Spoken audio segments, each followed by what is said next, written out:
Shopify grows your business no matter how far or big you grow. Shopify is the global commerce platform that helps you sell at every stage of your business. Whether you're selling your fans' next favorite shirt or an exclusive piece of podcast merch, Shopify helps you sell everywhere. Shopify powers 10% of all e-commerce in the U.S. Allbirds, Rothy's, Brooklinen, and millions of other entrepreneurs of every size across 175 countries. Plus, Shopify's award-winning help is there to support your success every step of the way. Because businesses that grow, grow with Shopify. Sign up for a $1 per month trial period at shopify.com/income, all lowercase. Go to shopify.com/income now to grow your business, no matter what stage you're in.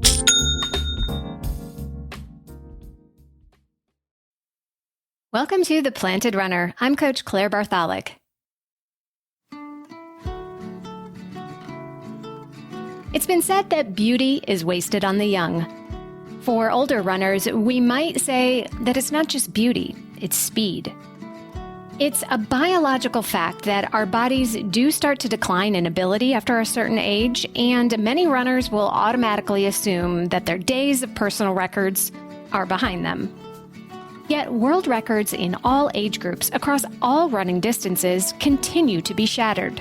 The best of the best masters runners are proving that they're not slowing down. They're getting faster. Of course, I'm not here to tell you that the world's fastest 70-year-old will beat the world's fastest 30-year-old, but the masters runners of today are fitter and faster than ever before. How can it be? Have the elite older runners unlocked the running fountain of youth? Let's find out. Welcome to The Planted Runner. I'm Coach Claire Bartholic, and my mission is to help you improve your running, your mindset, and your life with science-backed training and plant-based nutrition. Last week, we talked all about how to fit running into your busy life, and today, we'll explore how you can get fitter and faster no matter what your age. We'll look at the traditional signs of aging, how to slow down the slowdown, and we'll talk about some factors that you might not even be considering that affect your speed. If you're a runner over 40, or if you plan to be, this is the episode for you. Before we get into it, I want to announce something that has the power to transform your running over the next year. It's called the Sprint Sessions. I'll be hosting live 30-minute coaching sessions on the topics that you need the most, from speed work and intervals, pacing and strategy, race fueling and nutrition, and more. The first session is Thursday, December 7th, 2023 at 12 p.m. Eastern, and it's all about how to plan your training and racing schedule for next year so you're training smart and peaking at the perfect time for your goals. We'll go over how to schedule your tune-up races, what to do in the off-season, and how to tell if your goals are realistic in the first place. This is a value-packed, interactive session with me that you don't want to miss. If you can't make it live, you'll have lifetime access to the recording and course materials to go through whenever it works for you. All my coaching athletes and PR team members will get these sessions included with their membership. So if you're on the fence about joining, now is the perfect time. Join the team at theplantedrunner.com/group today. If you just want the sprint sessions, they are really affordable, especially if you bundle 6 of them together. Learn more and reserve your session seat at theplantedrunner.com/running-year. That's theplantedrunner.com/running-year. Of course, I'll have the link in the show notes if you're out for a run right now. Don't forget to stay tuned all the way to the end of the episode for another Mental Strength Minute. Fortify your mind in 60 seconds or less.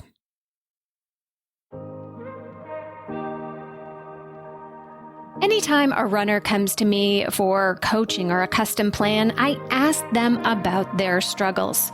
I'd like to read a few to you. Maggie said, "I struggle thinking that because of my age, I can't run fast anymore." Ben wrote, "I'm feeling too old to be fast."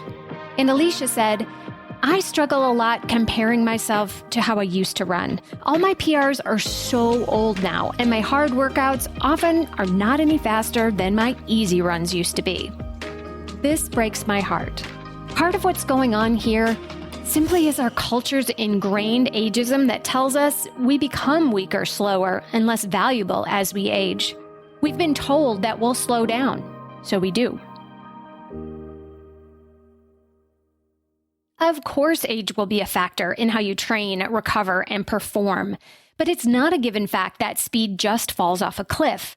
We don't have to accept that once we reach 40 or 50 or 60 or whatever age you think is old, that some kind of switch is flipped. But I'm not going to lie to you either. The shift between growth and decline actually starts happening in your 30s if you let it. And that's the key. Research shows that much of the age-related loss of fitness that we assume is because we are getting older is actually due to inactivity rather than age alone. In other words, if the only activity you do all day is moving from your desk chair to the driver's seat to the couch to your bed every day, you will see a far more rapid onset of all the signs of aging. If you want to stay active for life, keep being active now. If you're not active now, start. So what are the signs of aging? Let me go over all the terrible things that begin to happen, and then we'll look at ways you can slow the process and even reverse it. As you age, your heart beats slower, which means that it can't bring oxygen to your muscles quite as efficiently, leading to fatigue and heavier breathing. Loss of flexibility. Your tendons begin to lose their elasticity, and your range of motion in your joints can shorten. That means your hip extension, for example, won't naturally be as wide anymore. Reduced muscle mass. This begins in your 30s if you let it, and starts in the lower limbs, your legs. Reduced bone density. Bone density naturally peaks at age 30 as bone loss speeds up and bone growth declines. Weak bones break easier, and they don't provide a strong structure to run fast.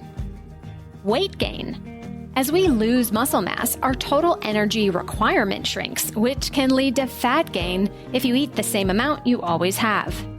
Now, this is important. Weight gain is not directly related to aging itself or hormonal changes in menopause. It's more about the metabolic changes that happen when we lose fitness because gaining fitness has become harder to do. Slower recovery and healing. Your body simply will not quite be as quick to build and repair damaged tissues after workouts. You might feel more soreness after a hard workout, and you might find that you just can't find your speed when you need it. This does not mean you've actually lost speed. You're just not recovered enough to run fast on the same schedule you could before.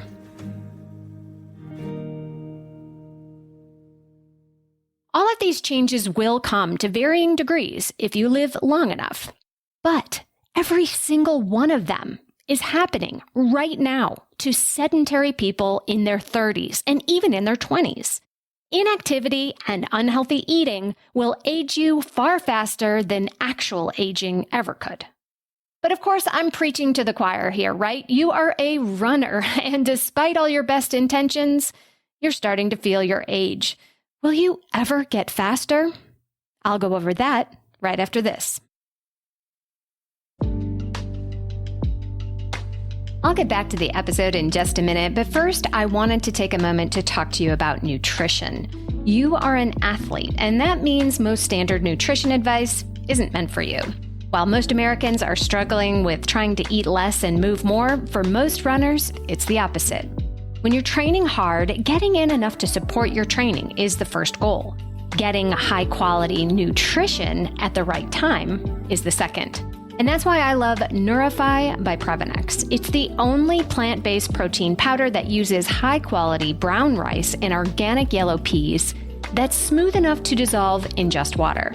It's so delicious that even my teenagers are blending it into smoothies for breakfast every day. So yeah, we go through a lot of Neurify around here. I'm happy they're starting the day off right with a perfectly balanced meal, and they're happy Mom lets them make a milkshake for breakfast. Here's the cool thing. My friends at Prevenix are giving the Planted Runner listeners 15% off your first order of Neurify Plus with the coupon code PR15. So head to www.prevenix.com and use my code PR15 to get started today. That's Prevenix.com and use my code PR15.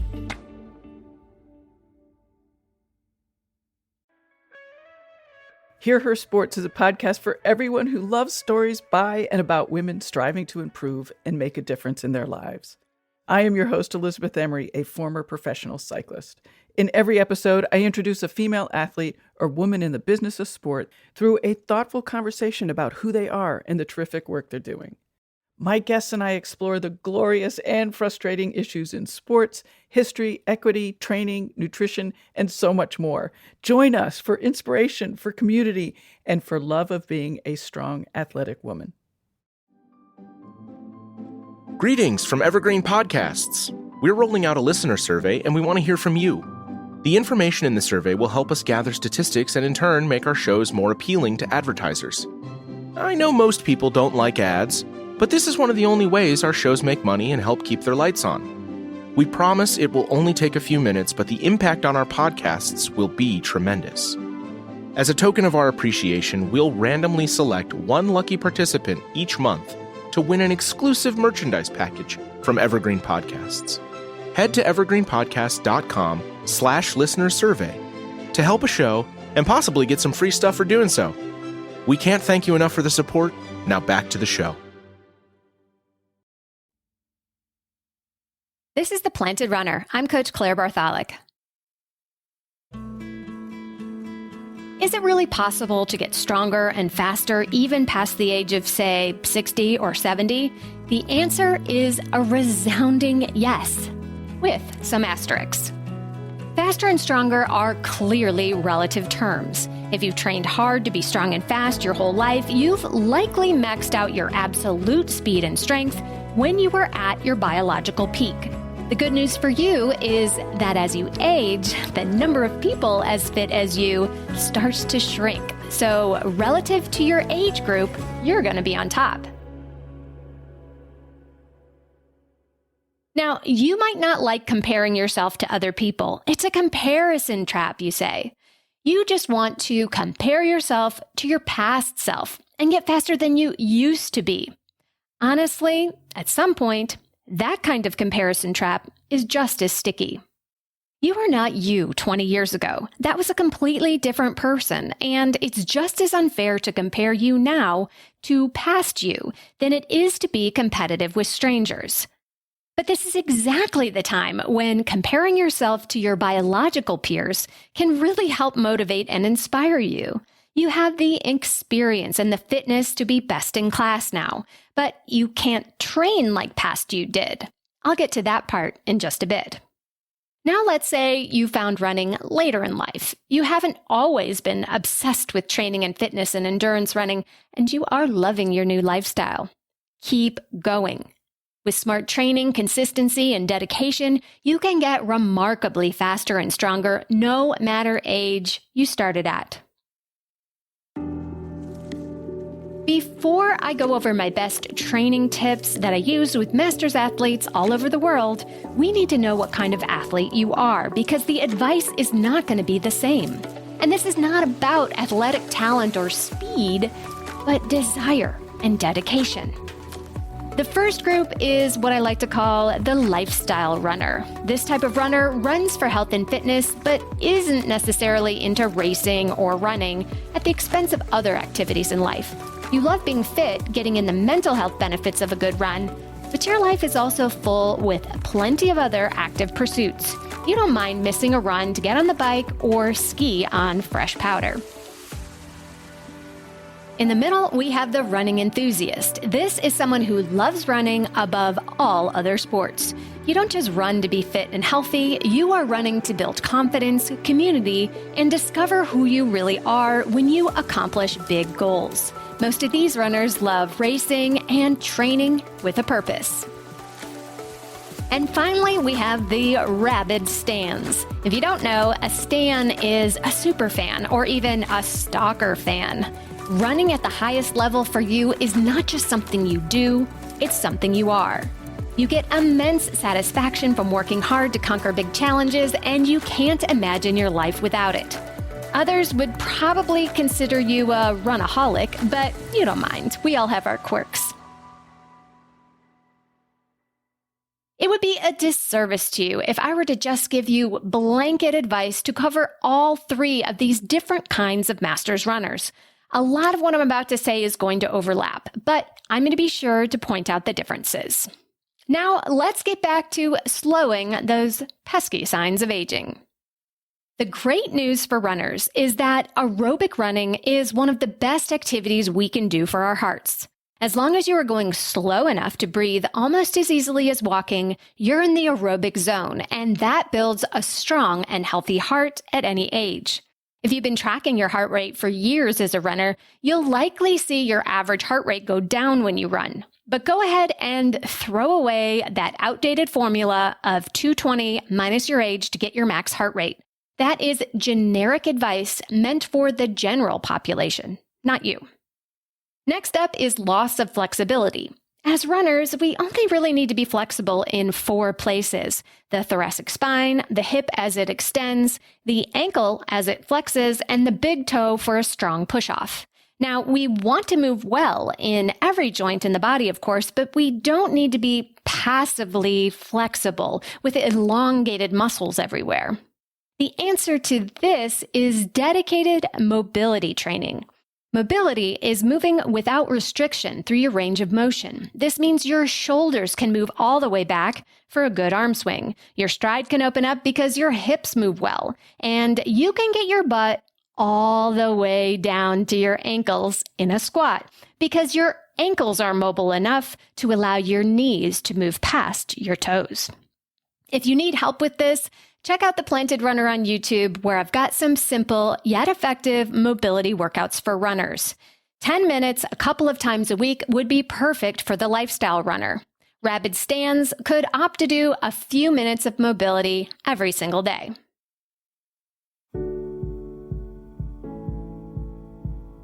Now, let's talk about muscle and bone loss. I'm going to pair them together because the solution is the same. Lift weights. Lifestyle runners should lift heavy once a week to build strength and lift light with more reps for a full range of motion once a week. Running enthusiasts should add in one more dedicated leg day. Rabid stans don't necessarily need to add another day of lifting, but you'll be lifting heavier, longer, or combining your hardest strength days after your hardest long run. Of course, all the strength training in the world isn't going to help much if you're under-eating. Protein is essential for building muscle, and if you're not eating enough, your body will steal it from your existing muscle. This is part of why we lose muscle as we age. We're less efficient at processing the protein we eat. We don't eat enough of it to build muscle, and we don't strength train enough as we age. So if you're not gaining muscle despite lifting regularly, and you're especially sore and tired, take a look at your protein intake. Lifestyle runners can probably get away with the minimum recommended daily allowance for protein. For adults over 40, that's about 1 gram per kilogram of body weight. For a 150-pound person, that's 68 grams of protein. Rabid stans should bump that up to 1.7 per kilogram of body weight, which would be 115 grams for that 150-pound runner. Running enthusiasts will fall somewhere in the middle. In order to do this without consuming excessive calories from carbs and fat, you might need to supplement, even if you're not a fully plant-based runner.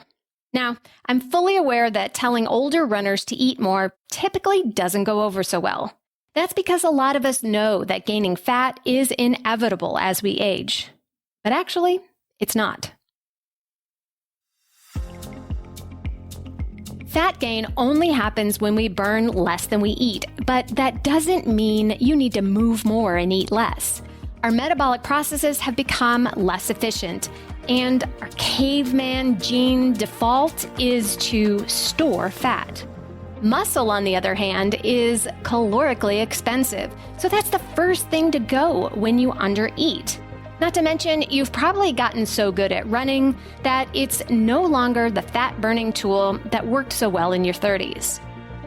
The answer to this dilemma is to build that muscle and do something you're bad at.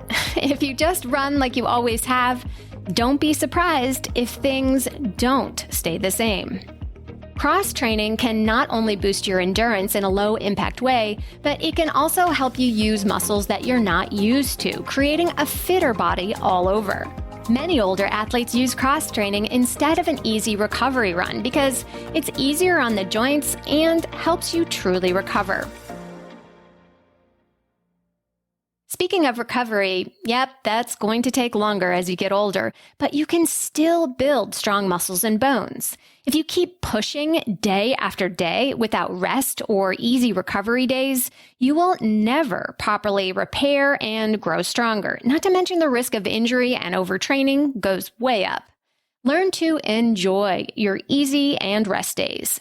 That's when the hard work shows up.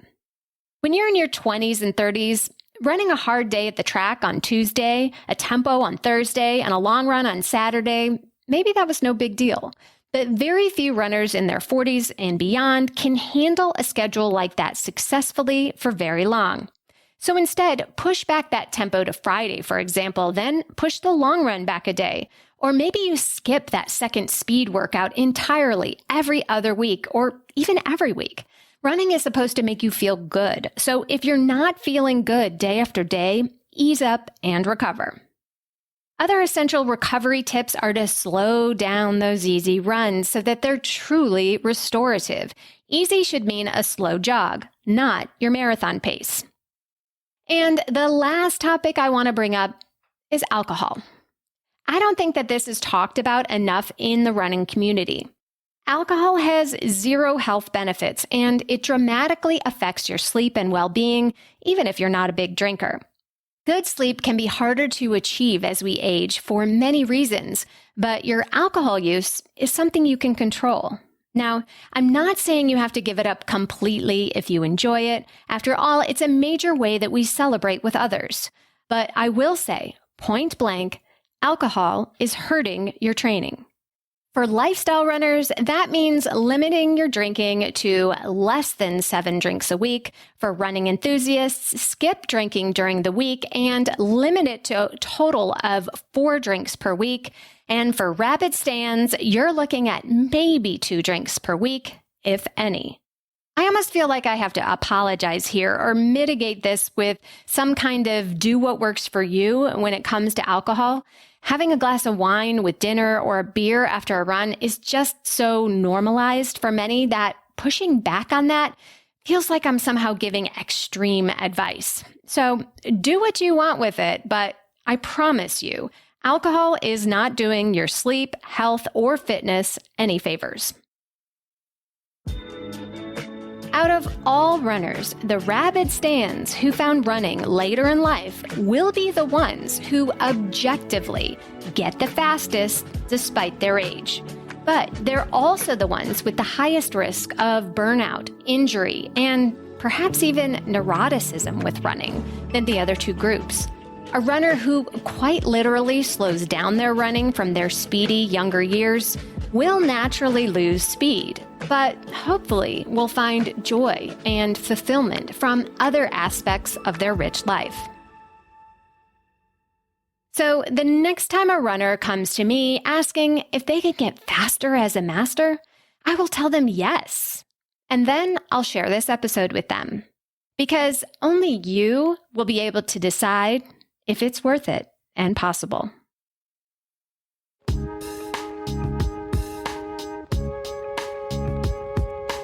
And now it's time for the Mental Strength Minute. Fortify your mind in 60 seconds or less. Today's topic is focus on the exhale. In meditation, we often focus on the breath to quiet our minds from distractions. In running, you can practice this as well. When running hard, you will likely have a breathing pattern of 2 steps inhale, 1 step exhale, or the reverse. Try focusing on a deeper inhale and a faster, more powerful exhale. It sounds like this. Imagine you're filling your lungs deeply with oxygen and you are powerfully expelling the waste. Speed comes in and slow moves out. There's nothing inherently magical about this breathing pattern other than getting you into a nice rhythm for fast running. What's the most powerful is the change of focus, which will naturally change the negative thoughts.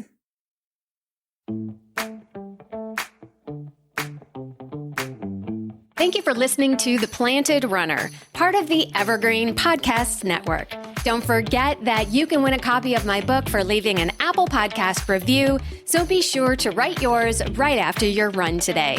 Reviews are the #1 way to boost this show's reach, and it's a great way to tell me what you'd like to hear next, because I read every single one. Have a great run today.